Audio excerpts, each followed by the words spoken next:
Hello everyone, welcome to the channel Target for IQ. This is Shikha Singh, and in this video I am going to discuss a few MCQs on the subject Transfer of Property Act 1882, which are going to be really helpful for your upcoming judicial services examination. So let's begin. The first question is, under the provisions of the Transfer of Property Act 1882, the seller is duty bound to disclose. The options are A. Patent defects in the property, B. Latent defects in the property, C. Both A and B, D. Neither A nor B. So the correct answer of this question is B, which is latent defects in the property. The second question is, under the Transfer of Property Act 1882, vested interest is. The options are A. Defeated by the death of the transferor, B. Defeated by the death of the transferee, C. Either A or B, D.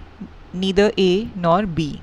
So the correct answer is D, neither A nor B. Third question is, which of the following can be transferred under the provisions of the Transfer of Property Act 1882? The options are A. The right to mean profits, B. A decree for mean profits, C. A transfer of property to a prostitute for future cohabitation, D. A sublease of a farm for the retail sale of opium. So the correct answer is B, a decree for mean profits. Fourth question is, which of the following is a valid example of a vested interest as defined by the Transfer of Property Act 1882? The options are A. B. A deceased in his will leaves a residential property to C to be transferred on the death of B's daughter-in-law, B. A deceased in his will left rupees 65,000 to A to be paid on A's 50th birthday, C. Both A and B, D. Neither A nor B. So the correct answer is A. Next is, which of the following is a valid example of contingent interest as defined by the Transfer of Property Act 1882? The options are A. B gifted his property to his daughter-in-law with the condition that the possession of the property will transfer to her only after B's death. B made a gift of rupees 15,000 to A deposited in an account to be transferred to A when he attains age of majority. C. Both A and B, D. Neither A nor B. So the correct answer is B. Next question. Which of the following is the time limit given under Section 17 of the Transfer of Property Act 1882? A. Life of the transferee, B. A period of 18 years from the date of transfer, C. Either A or B, whichever is longer, D. Neither A nor B. The correct answer is B. A period of 18 years from the date of transfer. Seventh question is, which of the following properties can be transferred under the Transfer of Property Act 1882? The options are A. Salary of a public officer, B. Right to sue, C. Both A and B, D. Neither A nor B. So the correct answer is D. Neither A nor B. Eighth question is, which of the following sections of the Transfer of Property Act 1882 do not apply to persons governed by Muslim law? The options are A. Section 55, B. Section 14, C. Both A and B, D. Neither A nor B. So the correct answer is B. Section 14.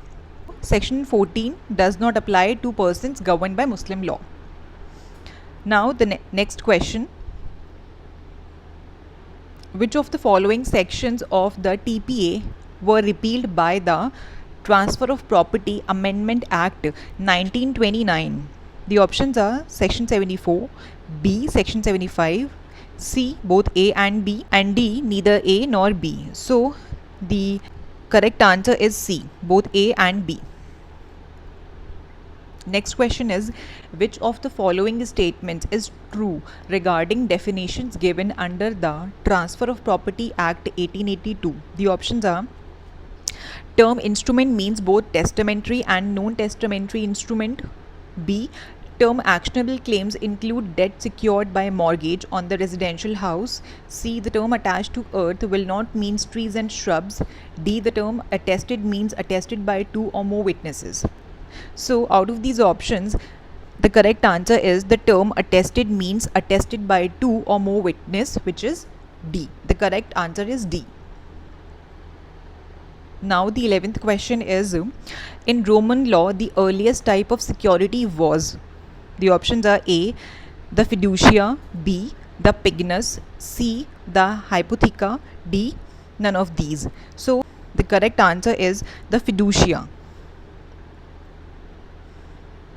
12th is, under the Transfer of Property Act 1882, where writing is not expressly required by law. The options are A, a transfer of properties may be made without writing in some cases. B, a transfer of property is subject to only writing. C, no provision of oral transfer is made. D, none of the above. So the correct answer is A, which is a transfer of properties may be made without writing in some cases. 13th question is, Section 5 of the Transfer of Property Act 1882. The options are A, applies to property sold in auction sale. B, does not apply to property sold in auction sale. C, applies to compromise of doubtful rights. D, does not apply to compromises of doubtful rights. So the correct answer is B. It doesn't apply to property sold in auction sale. Section 5 of the TPA does not apply to property sold in auction sale. So B is the correct answer.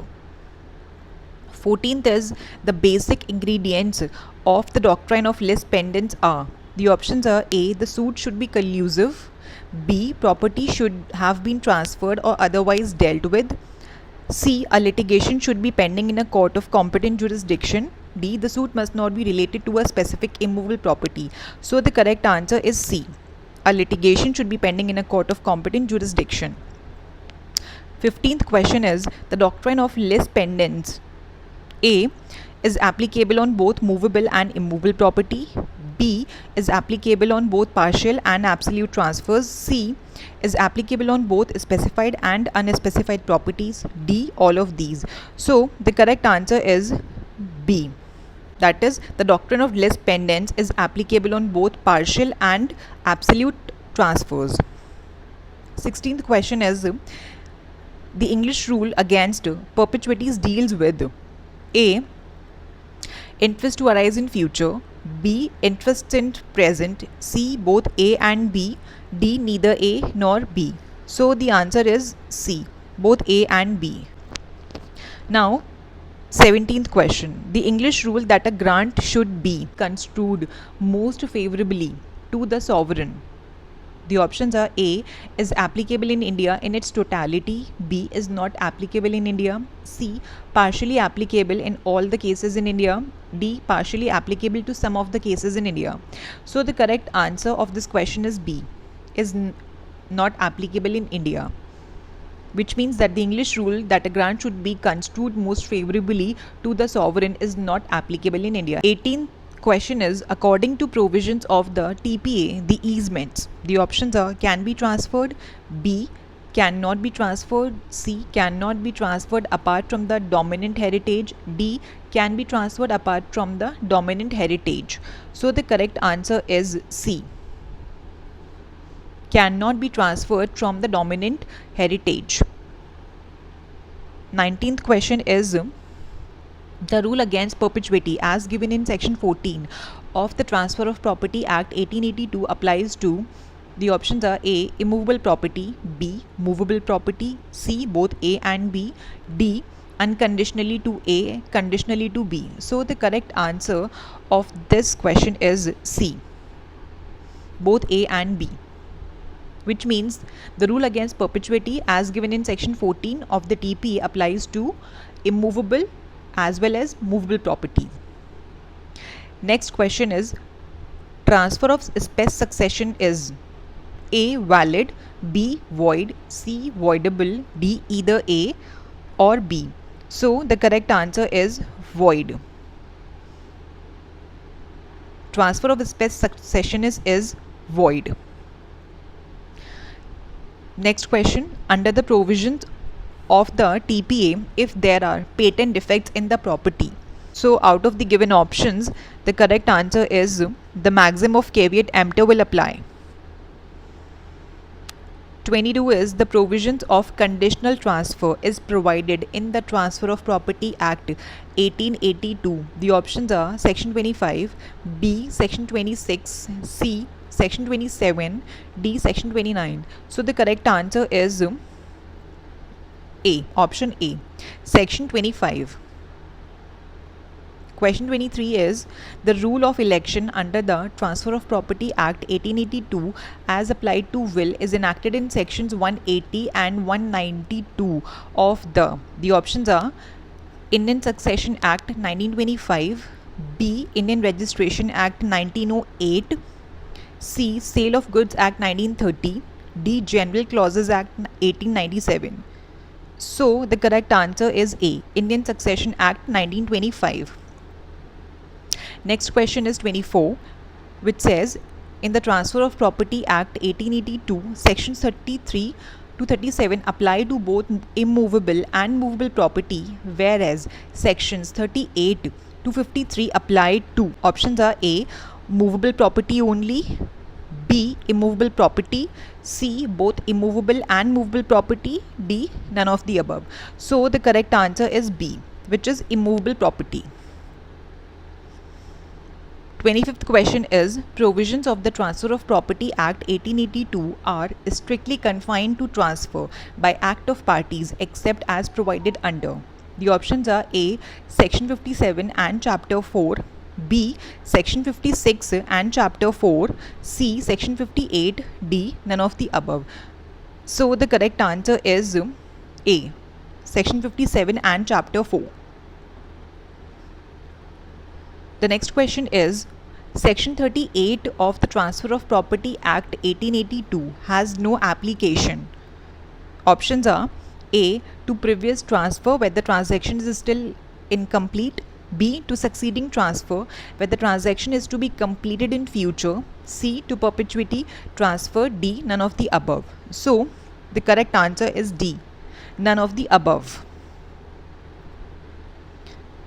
27 is Section 41 of the Transfer of Property Act 1882 applies to voluntary transfers and has no application to A, court sale, B, contingent sale, C, perpetuity sale, D, priceless sale. So the correct answer is A, court sale. Next question is possession of a manager cannot be treated as ostensible ownership with the consent of the real owner. This was held in case of.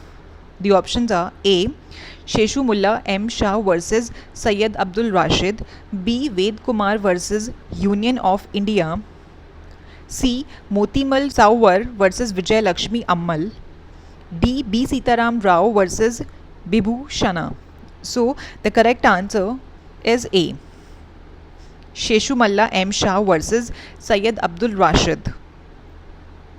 29 question is under Section 42 of the Transfer of Property Act, if a person has a right to transfer property after exercising a right to revoke a previous transfer, a transfer of such property by him will imply an exercise of.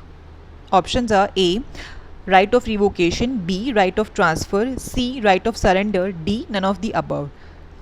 So the correct answer is A, right of revocation.